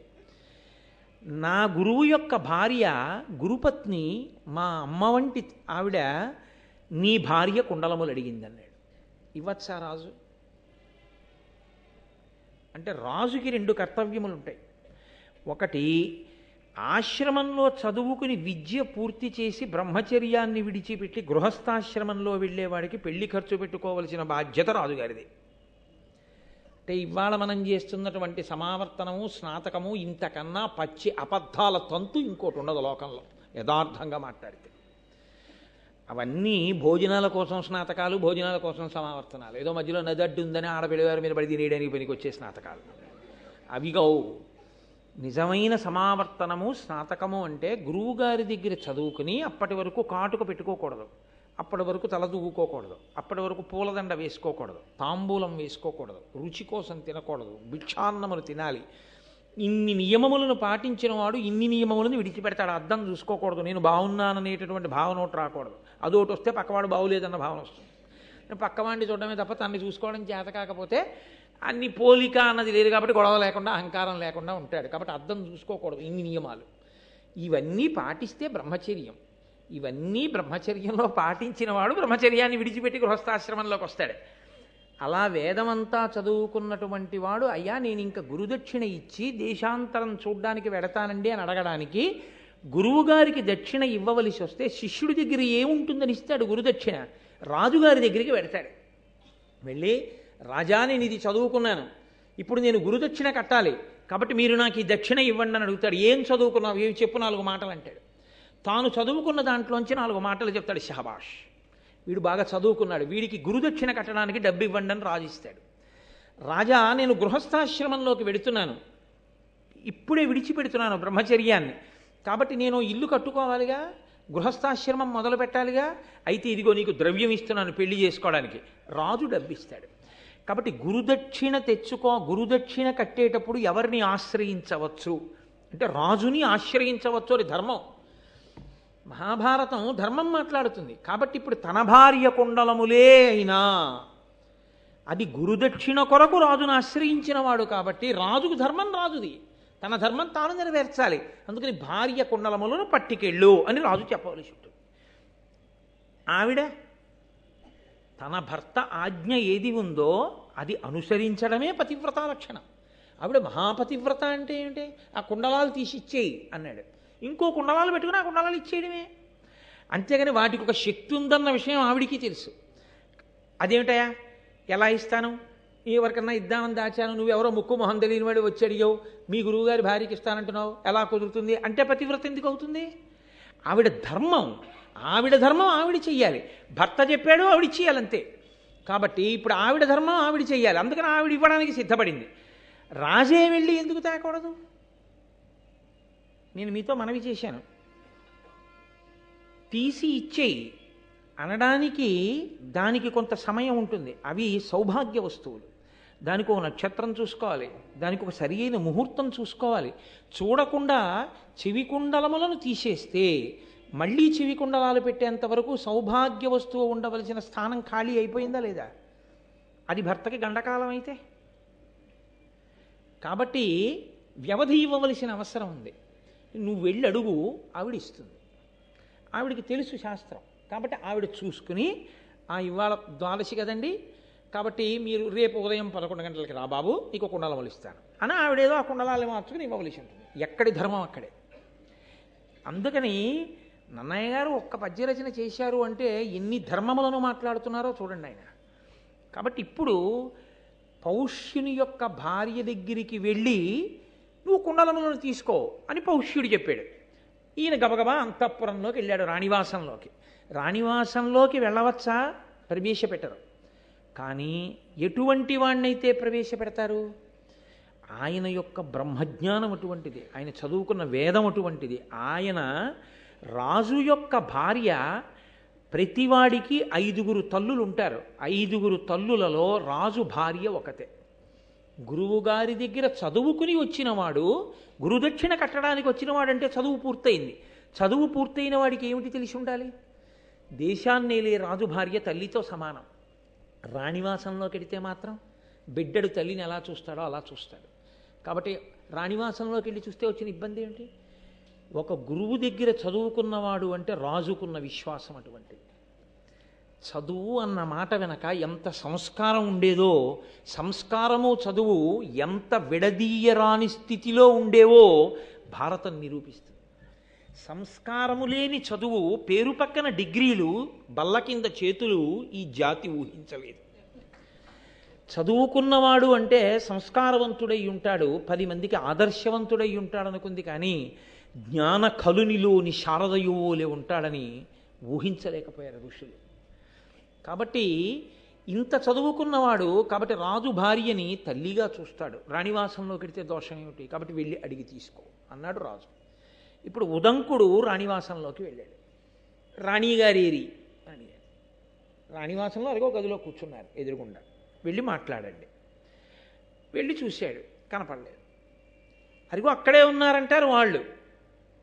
వాళ్ళు ఉన్నారని చెప్తున్న ఆసనం కనపడుతోంది, ఆవిడ కనపట్టలేదు. అదేమిటి ఆవిడ కనపట్టలేదు? ఇందులో ఏదో మాయ ఉంది. ఇప్పుడు ఆవిడ కనపడకపోతే ఎవరిని అడగాలి? ఆయన్ని అడగడమే న్యాయం. కాబట్టి ఇప్పుడు తిన్నగా మళ్ళీ రాజు దగ్గరికి వచ్చాడు. వచ్చి, మహారాజా, నేను మహారాణి గారి దర్శనం కోసం వెళ్ళాను, కానీ నాకు ఆవిడ కనపట్టలేదు రాణివాసంలో. అందుచేత నేను ఎలా తీసుకోను కుండలాలని అడిగాడు. అడిగితే రాజన్నాడు, భూమినుత నిన్ను త్రిభువన పావను అశుచివని ఎట్లు పలకనగో, ఆ దేవి పవిత్ర పతివ్రత కావున అశుచులకు కానగాదనవద్య. నువ్వు భూమినుత, నువ్వు ఈ భూమి యందు భూవినుత, నువ్వు అన్నీ గురువుగారి దగ్గర చదువుకున్నవాడివి, అందరి చేత గౌరవింపబడవలసిన వాడివి.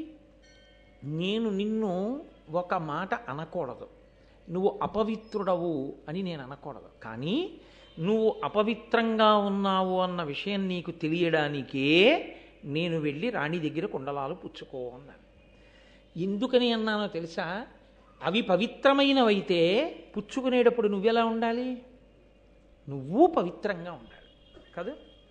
నువ్వు పవిత్రంగా లేకుండా పవిత్రమైనటువంటి వస్తువుని పుచ్చుకోవడానికి నీకే అర్హత ఉంది?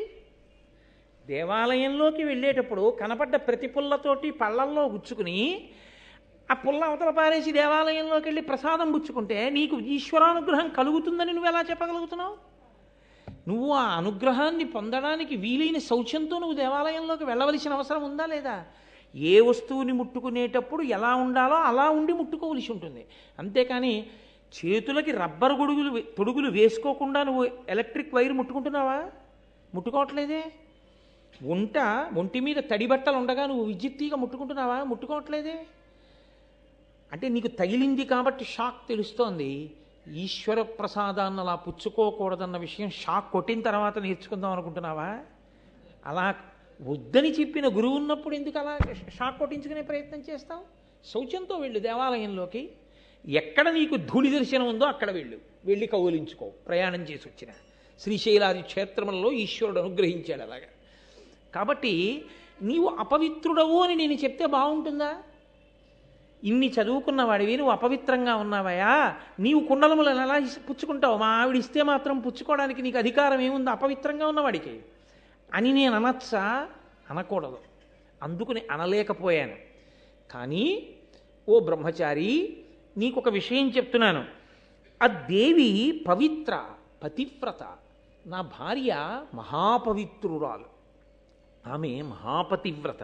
ఆమె అశుచులకు కనగాదనవద్య. ఎవరు అపవిత్రంగా ఉంటారో, శౌచము లేదో, శౌచము అన్న మాటకు అర్థం ఏంటంటే బాహ్య అభ్యంతర అని రెండు ఉంటాయి శౌచాలు. బయట స్నానం చేస్తే పోయేది ఒకటి, లోపల మనస్సంతా ఈశ్వరుడి మీదే నిలబడితే వచ్చేది ఒకటి. నీకు శౌచము లేదు. శౌచము లేకుండా నీకు ఆవిడ కనపడదు. అశౌచమున్న వారికి ఆవిడ కనపడదు. అసలు ఆవిడికి ఆ శక్తి ఉంది. అందుకని నువ్వు శౌచమును పొంది వెళ్ళు. ఇప్పుడు ఆలోచించాడు ఆయన, ఏమిటి నాకు శౌచానికి తేడా వచ్చింది, ఎక్కడ వచ్చింది దోషం అని. పేడ తిన్నాను. పేడ తిన్న తర్వాత ఆచమనం చెయ్యాలి. పేడ తిన్న తర్వాత ఏమి, యథార్థానికి స్నానం చేసే అవకాశం లేనప్పుడు ఎక్కడికైనా వెళ్ళి ఏదైనా మంచి పని మీద ప్రారంభం చేసే ముందు ఒకసారి కాళ్ళు చేతులు ముఖం కడుక్కుని ఆచమనం మళ్ళీ చెయ్యాలి. ఆచమనం చేస్తే మళ్ళీ ప్రారంభం అవుతుంది శౌచం. నేను ఆచమనం చేయలేదు పేడ తిన్న తర్వాత. అక్కడ వచ్చింది నాకు అపవిత్రత. వెంటనే కాళ్ళు చేతులు కళ్ళు కడుక్కుని నీటిని 3 మార్లు ఆచమనం చేశాడు. ఆ ఆచమనం అనేటటువంటిది చెయ్యడానికి కారణం అందుకొచ్చింది. అది అభ్యంతర శౌచం అంటే లోపలి శౌచాన్ని తీసుకొచ్చి పెడుతుంది. బాహ్య శౌచం స్నానం వలన వస్తుంది. ఇప్పుడు ఆయన తిన్న పదార్థము వలన కలిగినటువంటి అశౌచం ఏదుందో అంటే తిన్న తర్వాత ఆచమనం చేయలేదు కాబట్టి ఆవిడ కనపడలేదు. వెంటనే మళ్ళీ ఆచమనం చేశాడంటే ఆచారకాండ యొక్క వైభవం ఏమిటో నన్నయ్య గారు చక్కగా పెద్దపీట వేసి మనకి దర్శనం చేయిస్తున్నారు. అందుకని ఆచమనం చేసి వెళ్ళాడు. వెళ్ళగానే ఆ పౌష్య మహారాణి కనపడి, నాయన ఇదిగో కుండలములు అడిగావు, గురుదక్షిణగా ఇస్తానంటున్నావు, తీసుకెళ్ళు. కానీ ఒక్కటి జ్ఞాపకం పెట్టుకో, తక్షకుడు అని ఒక సర్పరాజు ఉన్నాడు. ఆయన మహాబలవంతుడు మాయావి. ఎప్పటి నుంచో ఈ కుండలములను తస్కరించాలని కోరుకుంటున్నాడు. ఎందుకు తస్కరించలేకపోయాడు? పరమ పవిత్ర పతివ్రత అయిన నేనున్న చోటికి ఎలా రాగలడు? అపవిత్రమైన ఆలోచనలు ఉన్నవాడు రాలేకపోయాడు. ఇప్పుడు నువ్వు పట్టుకెడుతున్నావు. చూశావా, గబుక్కుని లోపలికి వచ్చావు ఆచమనం చేయకుండా. అలా ఏమాత్రం నీ దగ్గర దోషం వచ్చినా వీటిని తీసుకుపోతాడు. తీసుకుపోతే ఏమవుతుందో తెలుసా? నేనిచ్చాను కుండలాలు, నువ్వు నీ శ్రద్ధని కోల్పోయిన కారణం చేత గురుదక్షిణ చెల్లించలేని వాడవుతావు. కాబట్టి చాలా జాగ్రత్తగా వీటిని పట్టుకుని వెళ్ళు పరాకు చెప్పింది ఆవిడ. ఇప్పుడు గబగబా కుండలాలు తీసుకున్నాడు, చాలా సంతోషంగా బయలుదేరాడు. రాజుగారి దగ్గరికి వచ్చాడు. రాజుగారు అన్నారు, నాయన ఇంత కష్టపడి ఇంత దూరం వచ్చావు, వేళ దాటిపోయింది, మధ్యాహ్నం అయిపోయింది, భోజనం చేసి బయలుదేరు. బ్రహ్మచారివి, ఇంటికి వచ్చావు. బ్రహ్మచారి సన్యాసి వీళ్ళిద్దరూ ఆహారం కొరకు గృహస్థు ఇంటి మీద ఆధారపడతారు. కాబట్టి గృహస్థు యొక్క ధర్మం ఏమిటంటే బ్రహ్మచారి కానీ సన్యాసి కానీ వస్తే భిక్ష పెట్టాలి వాళ్ళిద్దరికి. వాళ్ళిద్దరూ తిన్నదాన్ని భిక్ష అంటారు. భిక్ష అని ఎందుకంటారో తెలుసా అండి? వచ్చే పూటకి దాచుకోకుండా ఉండాలి వాళ్ళిద్దరు. గృహస్థు వచ్చే పూటకి దాచుకోవచ్చు, అందుకు దానం పడతాడు. పొద్దున్న పలహారం చేసేసి మధ్యాహ్నం భోజనం చేసి రాత్రి ఏం చేస్తావో అని గృహస్థు అడిగాడు అనుకోండి, తప్పేం లేదు. రాత్రి గారెలు తిందామని ఉంది, మినప్పప్పు తెచ్చి నానబోయి అంటే ఓ పూటలో నానతాయో లేదో నాకు తెలియదు, ఉదాహరణకి చెప్పానంతే.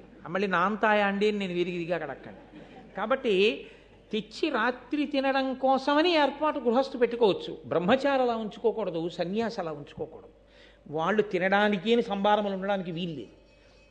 ఎప్పుడు ఆకలి వేస్తే అప్పుడు 4 ఇళ్ల ముందుకెళ్ళి భవతి భిక్షాందేహి అని చేతిలో పడిన కబలం తింటారంతే. కాబట్టి ఇప్పుడు అటువంటి బ్రహ్మచారికి సన్యాసికి భిక్ష ఎవరు పెట్టాలి? గృహస్థు పెట్టాలి. కాబట్టి గృహస్థు ధర్మం. బ్రహ్మచారి వచ్చాడు, వెళ్ళిపోతున్నాడు కుండలాలు తీసుకుని, అన్నం ఎక్కడ తింటాడు? మరి తాను గృహస్థాశ్రమంలో ఉన్నదెందుకు? వచ్చిన వాడికి అన్నం పెట్టడానికే. కాబట్టి అతిథి దేవో భవ స్నాతకం చేసేటప్పుడు చెప్పారు గురువుగారు. గృహస్థాశ్రమంలోకి వెళ్ళేటప్పుడు బ్రహ్మచారి వస్తే అన్నం పెట్టు, అమ్మని జాగ్రత్తగా చూడు, నాన్నని జాగ్రత్తగా చూడని చెప్పారు. అందుకని ఆయన ధర్మం ఆయన పాటించాడు. ఆయన అన్నాడు భోజనం చేసి వెళ్ళు. తాను బ్రహ్మచారి, గృహస్థు పిలిస్తే తినాలి కాబట్టి తింటాను. కాబట్టి ఇప్పుడు కూర్చోబెట్టాడు, భోజనం అంతా పెట్టాడు. భోజనం అంతా పెట్టిన తర్వాత ఆయన భోజనం చేస్తుంటే అందులో తల వెంట్రుక వచ్చింది. ఈ వెంట్రుక అనేటటువంటి విషయం చాలా ఉపద్రవంతో కూడుకున్నది. లోకంలో దేని వెంట్రుక పవిత్రం కాదు, ఒక్క ఏనుగు వెంట్రుక వినా. ఒక్క ఏనుగు వెంట్రుకకి మాత్రం ఉన్న శక్తి ఏమిటో తెలుసా అంటే అది దృష్టి దోషాన్ని తీసేస్తుంది. అందుకే పిల్లలు పుడితే ఇంట్లోనూ ఆ పిల్లలకి కనురాపు తగలకుండా ఉండడం కోసం ఏం చేస్తారంటే వాడి శీలము, వాడి వైభవము తెలియదుగా, వీడు ఎవరికి వారసత్వంలోకి వచ్చారన్నది చూస్తారు. ఎంత అదృష్టం రా, ఫలానా వాళ్ళ కడుపున పుట్టావు అంటారు ఒకటి. రెండు, ఎంత బాగున్నాడు అంటారు. అది కనురాపు. ఆ కనురాపు విరిగిపోవడానికి ఏం చేస్తారంటే ఏనుగు వెంట్రుక తీసుకొచ్చి ఏదో తావీజులోనో ఉంగరంలోనో పెట్టి పెడతారు. చిన్నపిల్లాడైతే ఉంగరం పెట్టుకోలేడు కాబట్టి తావీజులో పెట్టి మొలతాడుకు కడుతుంటారు. అలా నేను అన్నానని ఏ వెంకటాచలమో వెళ్ళినప్పుడు ఏనుగుల వెంట్రుకలన్నీ పీకేకండి, తప్పు కూడా. అది ఈశ్వర సేవలో ఉన్న ఏనుగు యొక్క వెంట్రుక తేవడం దోషం, అది ఈశ్వరుడి సొత్తు. వెంకటేశ్వర స్వామి వారు పిలిచిన ఆ ఏనుగు వెంట్రుక తీసుకోవాలి, మీకు చెప్తే తేవాలి తప్ప మీరు వెళ్ళి ఆ ఏనుగు వెంట్రుకలు పీకేసి తెచ్చేయడం అలాంటి పనులు చేయకూడదు. ఏ అరణ్యంలోకో వెళ్ళి తెమ్మని కూడా నేను చెప్పను. అలాగని లేనిపోని ఉపద్రవాలు చేసి కోటేశ్వరారు పురాణంలో చెప్పారు వెంకటాచలంలో చావద్దన్నారని అడవికి వెళ్ళానండి అని చెప్పకండి, అదో గొడవ. అంటే ఒక్కొక్కసారి చాలా విచిత్రంగా ఉంటాయి కొన్ని సమస్యలు, సభాముఖంగా చెప్పేవి కావు. అదేమిటంటే నీ చెప్పింది వీళ్ళకి ఇలా ఎలా అర్థమైంది అనిపిస్తుంది ఒక్కొక్క ఫోన్ కాల్ వింటుంటే. కాబట్టి ఆయన ఆ తల వెంట్రుక చూశాడు. వెంట్రుక అనేటటువంటిది అత్యంత హేయము. ఉత్తర క్షణంలో ఆ పదార్థాన్ని విసర్జించేయవలసి ఉంటుంది. ఇప్పుడు ఏమైందంటే అర్ధాకలితో లేచిపోయాడు బ్రహ్మచారి. ఉత్తరాపోసనం పట్టేయాలి, లేచిపోవాలి, అది తినకూడదు ఆ పదార్థాన్ని, అది దూష్యము తింటే. సరే ఇప్పుడైతే మన ఇళ్లలో ఉండేవన్నీ అవి అనుకోండి నేల మీద. ఎందుకుంటున్నాయి అంటే దోషం ఎవరిదో తెలుసా అండి? మగవాళ్ళదే. కారణం ఏమిటో తెలుసా? అసలు దువ్వెన అన్నది ఎవరి కొరకు వచ్చిందంటే కేవలము ఆడవారి కొరకే వచ్చింది. దువ్వెన మగవాడు ఉపయోగించే వస్తువు కానీ కాదు. ఎందుకంటే ఆయన శిఖతో ఉంటాడు, ఎప్పుడు తలనీలాలు ఇచ్చేసి శిఖ కొంచెం పెద్దదవగానే ఓ ముడేసుకుని మళ్ళీ తలనీలాలు తీసేస్తుంటాడు. ఇంకా దువ్వెన అవసరం ఆయనకి ఏంటి? దువ్వెన పెట్టి దువ్వుకుంటే చిన్న వెంట్రుకలు ఊడి ఇంట్లో కనపడ్డాయంటే దువ్వెన వాడిన తప్పు, శిఖ లేని తప్పు, గుండు చేయించుకొని తప్పు, వెంట్రుకలు ఊడిన తప్పు వాడిది. కాబట్టి ఇప్పుడు అందులోకి వెంట్రుక వస్తే అర్ధాకలితో బ్రహ్మచారి లేచిపోయాడు. బ్రహ్మచారి అర్ధాకలితో లేచిపోతే మరి బాధ కదండి. సగమాకలితో లేచిపోవడం స్వభావము అని మీతో నేను మాట చెప్పాను చూసారా, అది దుడుక్కున పైకి వచ్చింది. పిల్లవాడు కదూ, ఆకలి శ్రద్ధతో పెట్టద్దు. అన్నం పెట్టినప్పుడు గృహస్థు బ్రహ్మచారికి భిక్ష పెట్టేటప్పుడు ఒళ్ళు దగ్గర పెట్టుకు పెట్టకుండా వెంట్రుకతో అన్నం పెడతావా? కడుపు నిండనే లేదు, లేచిపోయాను. ఒకసారి తినమండి, మళ్ళీ వెళ్ళి ఇంకోసారి తినకూడదు, మళ్ళీ ఇంకా రాత్రి ఎప్పుడో ఏ పలహారం వరకు ఉండాలి. ఎంత దూరం నడవాలి ఆకలితోటి? ఎంత ఇబ్బంది పెట్టావు నన్ను. ఆయనకి కోపం వచ్చి నీకు దృష్టి పోవుగాక అన్నాడు పౌష్య మహారాజు.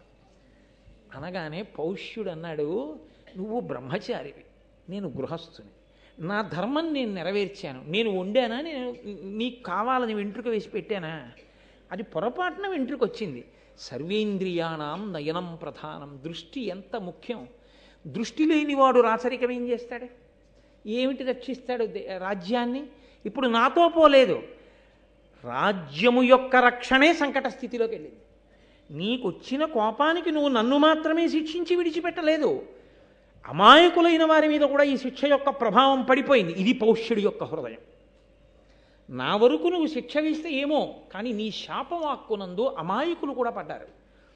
ఇప్పుడు నువ్వు పరిధి దాటావు కాబట్టి నీకు శాపవాక్కు ఇవ్వాలి, నీకు సంతానము కలగకుండుగాక అని శపించాడు. ఇప్పుడు ఏమైంది? పుస్తకాలు చదువుకున్నాడు, ఋషి రుణం తీరింది. యజ్ఞం చేస్తాడు, హోమం చేస్తాడు, దేవతల రుణం తీరింది. తను కొడుకుని కనలేదు, పుత్ర రుణం తీరలేదు, పితృ రుణం తీరలేదు. ఒక రుణం ఉండిపోయిందిగా. ఒక రుణం ఉండిపోయిన వాడికి స్వర్గలోక ద్వారం కూడా చూడనివ్వరు. కాబట్టి ఉన్నత లోకాలు లేవు, మూసుకుపోయి. నువ్వు నన్నంత దూరం తీసుకెళ్ళావు కాబట్టి నేను నిన్నింత దూరం తీసుకెళ్ళాను, నువ్వు అపుత్రకుడవదుగోగాక. అంటే ఏమైంది? ఇద్దరు స్వభావాలు పైకొచ్చాయి. ధర్మం లేదని మీరు అనుకోకండి, ధర్మం ఉంది. కానీ స్వభావము ఏం చేస్తుందంటే ఒక్కొక్కసారి దుందుడుకుగా రజోగుణ తమోగుణ భూయిష్టమై పైకొచ్చి ధర్మాన్ని నొక్కేస్తుంది. నొక్కేసి అంత దూరం తీసుకెళ్ళిపోతుంటుంది. ఈ ఎంత జాగ్రత్త పడితే, ఎంత తపస్సు చేస్తే, ఎంత పరిశీలించుకుంటే తన స్వభావాన్ని తాను గెలవగలడో, ధర్మమునకు కట్టుబడి నిలవగలడో, ఏ స్థితి తర్వాత అంత గొప్ప స్థితిలో నిలబడగలడో. స్వభావమును గెలవడం ఎన్ని కోట్ల జన్మలుగానో జీవుడు అలవాటు చేసేసుకున్నది. అకస్మాత్తుగా ఇప్పుడు ఇలా పోగొట్టేసుకుందామంటే ఉత్తరక్షణం పోదు. ఎంతో సాధన సాధన సాధన సాధన చేస్తే కానీ స్వభావమునందు మార్పు రాదు. జీవుడు పట్టుకెడుతుంటాడు యాత్రలో దాన్ని. కాబట్టి స్వభావము పైకొచ్చింది. ఆయన శాపవాక్కు విడిచాడు, ఈయన శాపవాక్కు విడిచిపెట్టాడు. విడిచిపెట్టిన తర్వాత ఇద్దరు వేళ్ళు విరుచుకున్నారు. అయ్యయ్యో, నిన్ను చాలా దూరం శపించేశాను. నువ్వు చదువుకున్న చదువు నీకు స్వర్గాన్ని ఇవ్వదు. ఎందుకంటే నువ్వు అపుత్రకుడిగా ఉండిపోతున్నావు. నాకున్నటువంటి ధర్మం, నాకున్న బలం ప్రజల్ని రక్షించడానికి ఉపయోగం లేకుండా చేసింది అని పౌష్యుడు అన్నాడు. నువ్వు నీ శాపాన్ని ఉపసంహారం చేసేయి. నువ్వు బ్రాహ్మణుడవు కనుక ఆ శాపాన్ని ఉపసంహారం చేయొచ్చు. ఏదో కొంతకాలం ఉండిపోయేటట్టుగానో, లేకపోతే తొందరగా అనుభవంలోకి వచ్చేటో, లేకపోతే శాపాన్ని ఉపసంహరిస్తున్నానో అను. అంటే వాక్కు యొక్క శక్తిని చెప్తోంది భారతం. అస్త్రము ఎంత గొప్పదో, శస్త్రము ఎంత గొప్పదో అంతకన్నా గొప్పది వాక్కు. మీరు ఓ కత్తి పెట్టి కొట్టారనుకోండి, ఉదంకుడికి ఓ చేయి తెగిపోయి ఉండేది, అసలు ఇంకా వంశం లేకుండా పోయి ఉండేది కాదు. పౌష్యుణ్ణి లాగి లెంపకాయ కొడితే అప్పటికి కళ్ళంబ నీళ్ళు వచ్చి ఉండేవి. కళ్ళే పోయి రాజ్యం పోవలసినటువంటి అవసరం ఉండేది కాదు. ప్రజలు బాధపడవలసిన అవసరం ఉండేది కాదు. అంటే వాక్కు యొక్క శక్తి అస్త్రశస్త్రముల శక్తి కన్నా గొప్పది. తొందరపడి తపస్సున్నవాడు వాక్కు విడిచిపెట్టేస్తే అవతలవాడు ఎంత బాధపడిపోతాడో కూడా ఆలోచించవలసి ఉంటుంది. లేదా ఈ వాక్కు ఇలా వచ్చింది అంటే, అంత తపోనిష్టాగరిష్ఠులైన వ్యక్తుల నోటి వెంట వాక్కు వచ్చింది అంటే దాని వెనక ఏదో బలీయమైన కారణం తరుముకుంటూ వచ్చి ఉండాలి.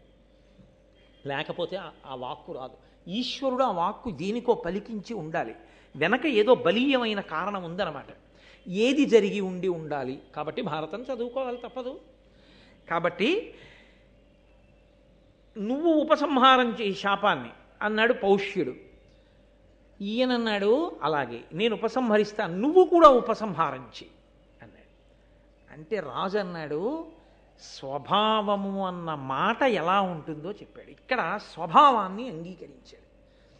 ఎంత త్రికరణ శుద్ధిగా ఉన్నది ఉన్నట్టు స్వభావమును గురించి మాట్లాడేవాడు ఉండడు. నా స్వభావం ఇదండి అని చెప్పడు. పైకి ఒకలా కనపడతాడు, లోపల ఒకలా ఉంటాడు.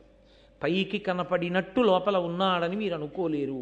స్వభావం అన్నది చాలా కష్టం. ఇక్కడ పౌష్యుడు స్వభావం గురించి మాట్లాడుతున్నాడు. ఆయన అన్నాడు, నన్నయ్య గారి పద్యాల్లో ఈ పద్యం చాలా ప్రఖ్యాతి వహించినటువంటి పద్యం. అంటే కారణం ఏమిటో తెలుసా అండి? ఏదో రాజు గురించి చెప్పింది, శిష్యుడి గురించి చెప్పింది కదా, స్వభావ వర్ణనం చేసి దాన్ని గురించి చెప్పడమే చాలా కష్టం. అసలు అలా కన్ఫెషన్ అంటారు, ఉన్నట్టు మాట్లాడడం ఉండదు. రెండు, స్వభావాన్ని గెలవడం ఎంత కష్టమో చెప్తుంది. కాబట్టి ఆయన నాడు, నిండు మనంబు నవ్యనవనీత సమానము పల్కు దారుణాఖండల శస్త్రతుల్యము జగన్నుత విప్రులయందు నిక్కము ఈ రెండును రాజులందు విపరీతము కావున విప్రుడోపు ఓపండతిశాంతుడయ్యు నరపాలుడు శాపము గ్రమరింపగన్. ఆయన నాడు, నిండు మనంబు నవనీత సమానము పల్కు దారుణాఖండల శస్త్రతుల్యము జగన్నుత విప్రులయందు. బ్రాహ్మణులు గొప్ప తపస్సు చేసి ఉంటారు. వాళ్ళ మనసు నవనీతంలా ఉంటుంది, అప్పుడే తీసినటువంటి వెన్నముద్దలా ఉంటుంది. కానీ పలుకో దారుణంగా ఉంటుంది, చాలా కఠినంగా ఉంటుంది. కానీ మాట అలా మాట్లాడారు అంటే అవతల వారిని దిద్దడానికి మాట్లాడతారు తప్ప మనస్సు, వారి స్వభావమునందు దోషం లేదు. వారి స్వభావం చాలా మంచిది. అమృత హృదయుడు బ్రాహ్మణుడు, అలా ఉండాలి. కాబట్టి ఆయన వాక్కు కఠినంగా ఉన్న మనసు వెన్నలా ఉంటుంది. కాబట్టి వాక్కు కఠినమైనది వచ్చినా మళ్ళీ దాన్ని తిప్పి అనుగ్రహించగలిగిన లక్షణం బ్రాహ్మణుడికి సహజంగా ఉంటుంది. కానీ నిక్కము ఈ రెండును రాజులందు విపరీతము. రాజులందో మాట వెన్నపూసలా ఉంటుంది, మనసు వజ్రంలా కాఠిన్యంతో ఉంటుంది. ఇంత కఠినమైన మనసు ఉన్నవాడు ఇప్పుడు మంచిగా ఉన్నట్టు ఉన్నా మనసు వెన్నపూస కాదు కాబట్టి తీయలేడు శాపవాక్కుని. కాబట్టి నువ్వే తీయగలవు బ్రాహ్మణుడు కాబట్టి నువ్వు తీయి, నేను తీయలేనన్నాడు.